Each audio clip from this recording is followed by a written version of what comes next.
fans are going to be nuts. They'll show a lot of Luka love and some venom toward the front office, letting them know they're still mad as hell.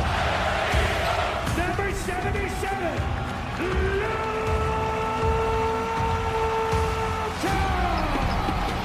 So many emotions, and went out there and just play basketball. Oh, Doncic locked in from the opening tip.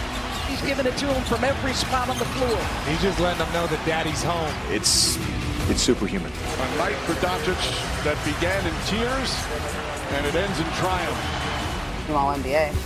So that's... All right, Luka's first game back in Dallas was unforgettable, but that wasn't his only wow moment in his first Lakers season. Let's relive some of the best with a little top of the top, starting back on February 10th. Luka Doncic making his Lakers debut versus the Jazz. Step back three, Ramona. This is what he does. Perkins Sports. He They needed just that signed one. Luka. I remember he was struggling here, and they got that to fall, and the whole building felt so good for him. Yeah, he finished that one with 14 points. How about the Lakers taking on the Jazz and Luka's second game as a Laker through this incredible no-look pass to Rui Hachimura. Mark, this is showtime. Yeah, he could be on the Globetrotters if he wanted to, but with all that money he's making right now, he's good. Yeah, the money he's making right now, he's not going to make with the Globetrotters. Let's take a look at this next moment right there. Hornets taking on the Lakers in Luka's third game as a Laker. He threw this full-court dime to LeBron James on the break for the slam, and that's the connection you want to see, Ramona. You know, LeBron has often said Luka is his favorite player, and passes like that. Yeah, 14 points and 8 assists in that matchup for Luka. And how about the Lakers taking on the Rockets? Luka dribbles and breaks Alfred Sengun's ankles. Oh, my goodness. Someone called the cops, Mark. That one. Man. Ooh.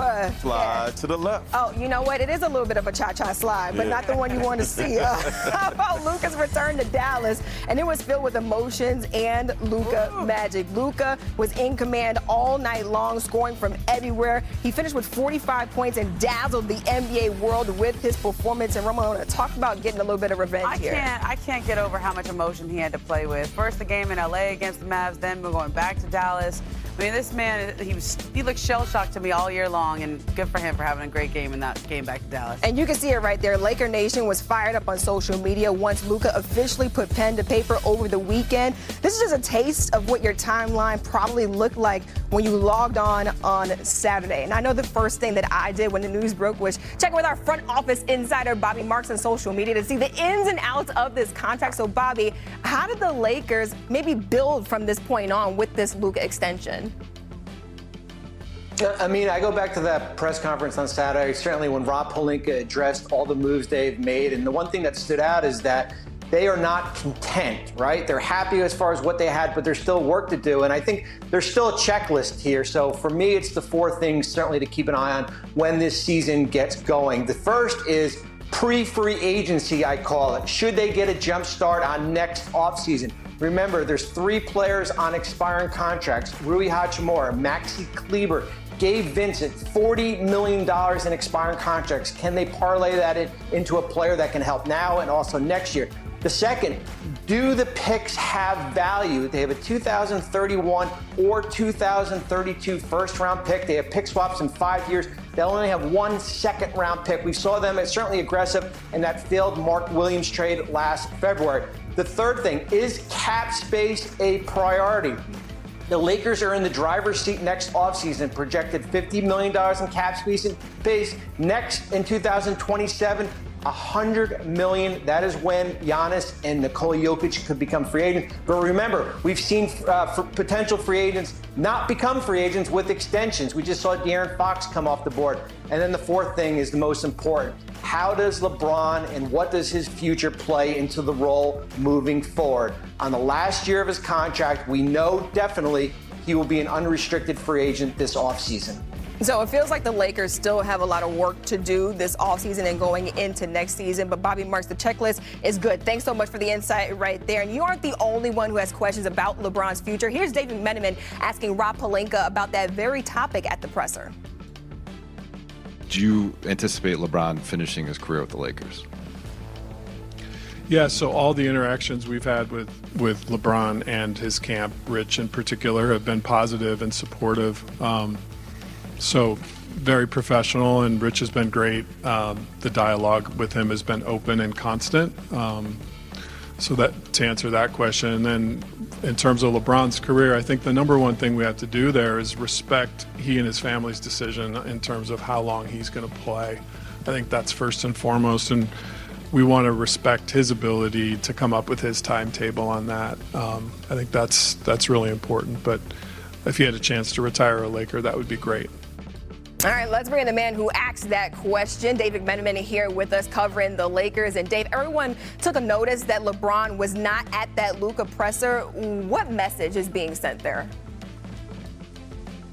Well, I mean, I can report, according to several sources, that LeBron on Saturday morning, after Luka Doncic inked his contract extension officially, and before he went and greeted us reporters and actually took a photo with a bunch of his teammates, LeBron James FaceTimed Luka to congratulate him on the deal. And certainly, as Ramona alluded to, LeBron has done so much to support Luka in welcoming him to LA since the trade in early February. He spoke about his willingness to play off ball. Obviously, that first game that Luka played at Crypto.com Arena, LeBron James was not the last Laker introduced in the starting lineup. That honor went to Luka as a show of a come on in. This is your team too.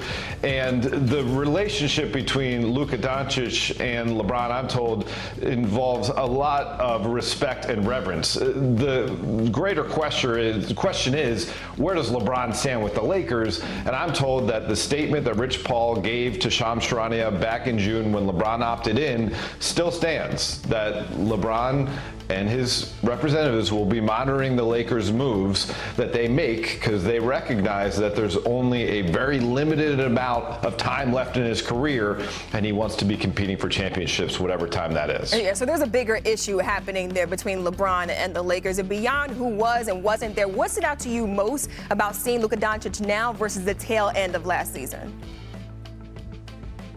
Well, certainly it wasn't smoke and mirrors, and it wasn't Photoshop in that Men's Health article and spread of photos. Luka Doncic looks fantastic. I didn't just see him in a suit on Saturday. Last night on Sunday, I saw him in a tracksuit downtown Los Angeles at a Jordan Brand event, a tracksuit and a T-shirt, and the guy looks confident. He's carrying himself, a little bit taller, making eye contact, more smiles. As Ramona mentioned, there was a degree of shell-shocked nature that he brought with him day in, day out that second half of the season after that trade from Dallas.